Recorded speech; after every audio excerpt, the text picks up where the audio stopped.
Imagine for a minute you walk into your favorite theme park. What's that smell? The fresh scent of plywood? Visions of Epcot 2019 come to mind. Your heart begins to race. Your palms start to sweat. You close your eyes, take a deep breath. The nightmare that was the years-long conversion of Epcot into a construction site is over. It's been over. But this isn't Epcot. It's the Magic Kingdom. Coming back to the here and now, I should probably feel a sense of relief, but I don't, because we've seen this all before.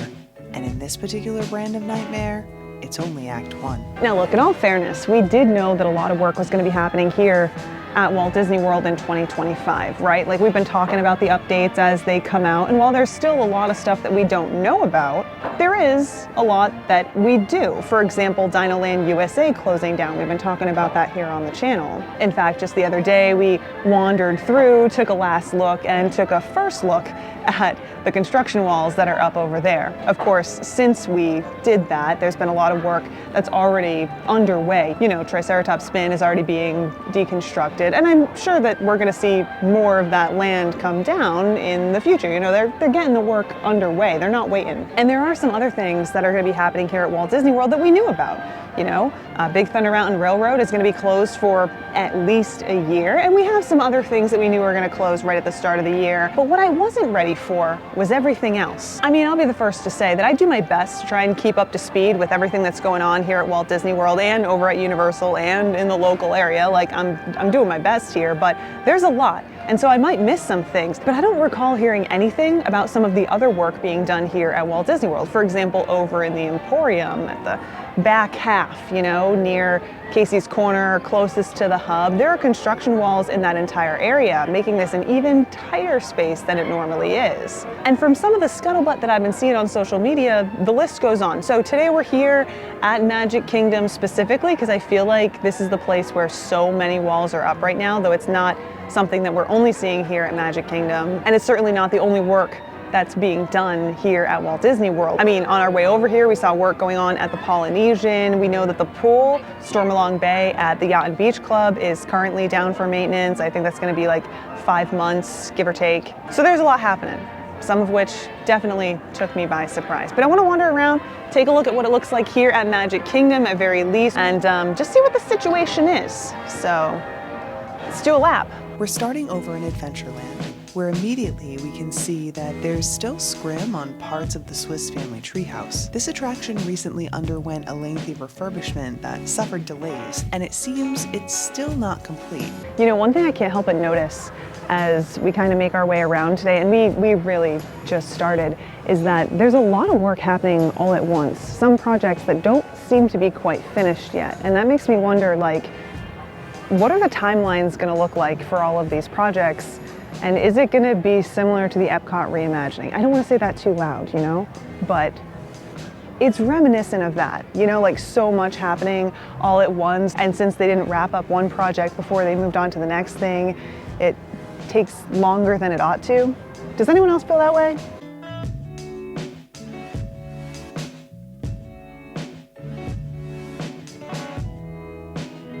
Now, of course, on top of all of the work that has just started as we made our way into 2025, there's also the work that's ongoing. For example, over here by Pirates of the Caribbean. Work on this area, which encompasses the Pirates of the Caribbean gift shop and the former Pirates League, started back in June of 2024. More recently, some of the walls have been removed, but work still continues on the shop, as well as what will eventually be a Pirates-themed tavern set to open in late 2025. Now, something that's still kind of TBD.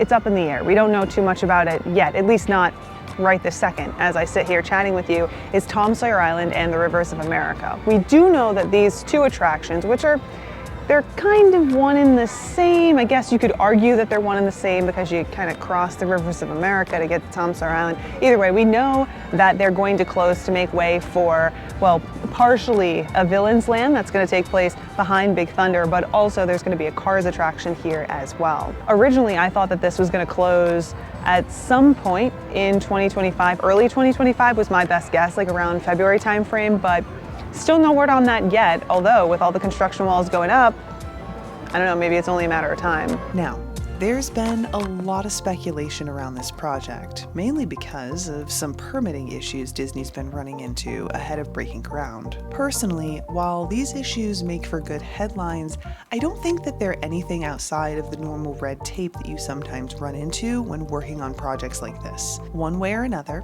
work is set to start at some point this year, with an established opening date at some point in 2029. Just across the path, we've got another update coming to Frontierland.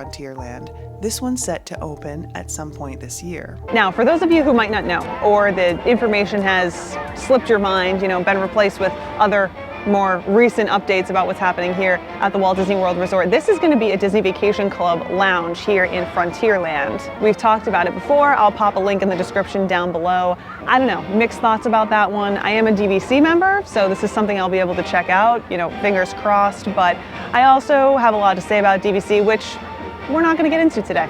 That's another day's discussion. Making our way over into Tomar Island, we see another set of construction walls, this time at the base of Astro Orbiter. This attraction is undergoing refurbishment and is set to open back up in the summer of this year. Of all the construction walls we've come across today, this is the one that feels the most like what we saw over in Epcot during the reimagining. It's the most invasive, making a very narrow path alongside Buzz Lightyear's Space Ranger spin, which is sure to be a difficult area to navigate on crowded days. Now look, the question is, as it has probably been from the very beginning, how will this impact, sorry, I didn't mean to shake you around there.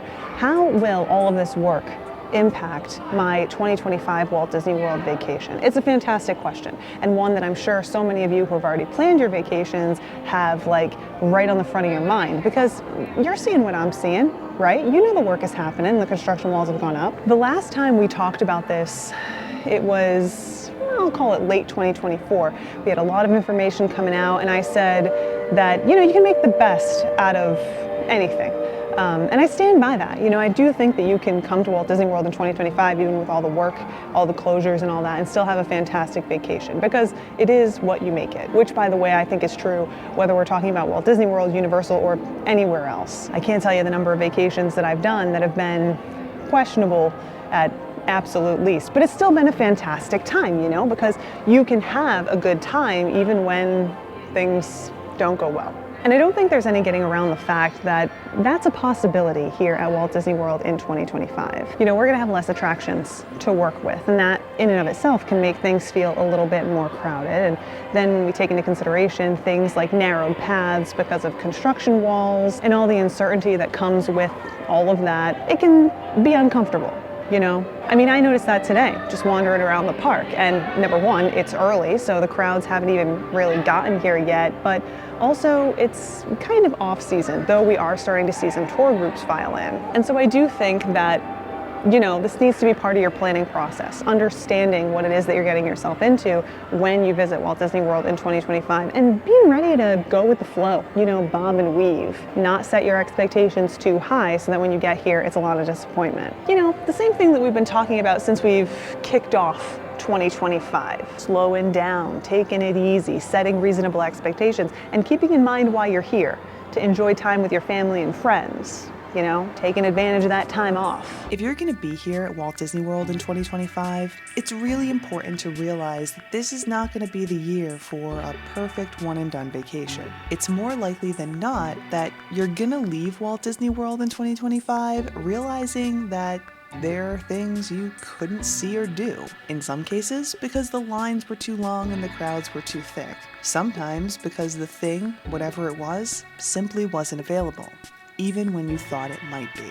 And it's that last bit that I really want to emphasize, the fact that we just don't know with so much of what we know is going to be coming here to Walt Disney World. We know that Muppets is going to close. When? We don't know. We know that we're going to get an update to Rock and Roller Coaster. When? We don't know. And then the stuff that we do have dates for. We don't necessarily know that Disney will meet those deadlines. Will they be pushed back?